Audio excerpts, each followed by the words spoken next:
I'm joined now by David Hughes, the Chief Executive of the Association of Colleges. Great to see you again, David. Thanks for coming in. As we've seen throughout this programme, there really is an enormous array of courses available. There really seems to be something for everyone available. I think there is. I mean, there's sort of kind of something for all ages. There's something for people at all levels of learning as well. You know, you can do from accountancy to zoology, you can do everything in between. And it's almost like the butcher, the baker, the candlestick maker. You know, all of those things are available in colleges. And the diversity of the students is also something quite astounding, I think. You know, there are people from all sorts of backgrounds coming into college and having the chance to realise their talents and their ambitions. So colleges, in terms of diversity of courses, is absolutely fantastic. And with all that really good news, it's disappointing to focus on the fact that there is a national skills gap in this country. We talk about it all the time, where colleges have a big role to play in mending that. I think we've got to talk about Brexit as well in this respect. You know, employers are already saying that they're struggling to recruit, struggling to find people with the right skills. And we know that Brexit means there are fewer people with skills coming to this country.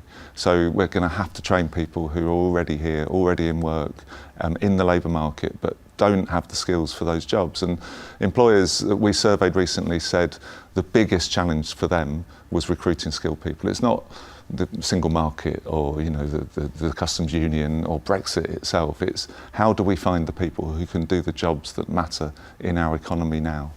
Brexit aside, the sector has been hit hard, hasn't it? The further education's really taken a bit of a hit. What impact is that having in the long term? Yeah, no, it has taken a massive hit. So 10 years, it's had a 30% cut in funding overall, and that's really tough for any sector to take. I think there are three really big impacts of that. The first is that young people are only getting about 15 hours of teaching per week. Now in Singapore it's 30, in Sweden it's 28. The average in the OECD is 25 plus. So our young people are being shortchanged really in terms of their opportunities to take that transition, that step into adulthood. So that's number one. Number two is teacher pay in colleges has really lagged behind. So teachers in colleges are paid about 20% less than they are in schools, and there's no reason for that. It's just unfair. And the third, and it relates back to that employer issue, is we've lost about 1 million learning opportunities for adults every year in our country over the last 10 years. So those people who want to train, who want to kind of improve their prospects, there just aren't the opportunities for them to learn. So really big impact, I think, of funding cuts.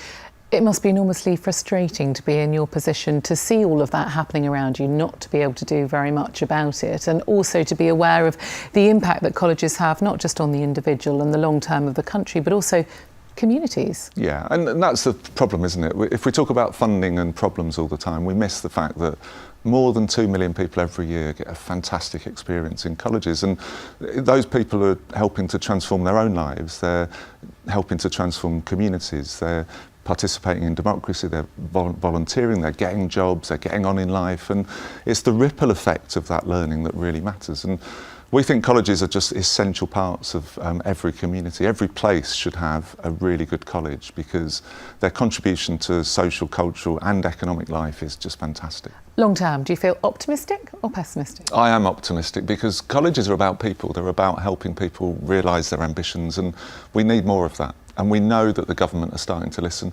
I think we're going to see a renaissance for colleges over the next decade, and that's really exciting. We look forward to following your progress. Thank you so much.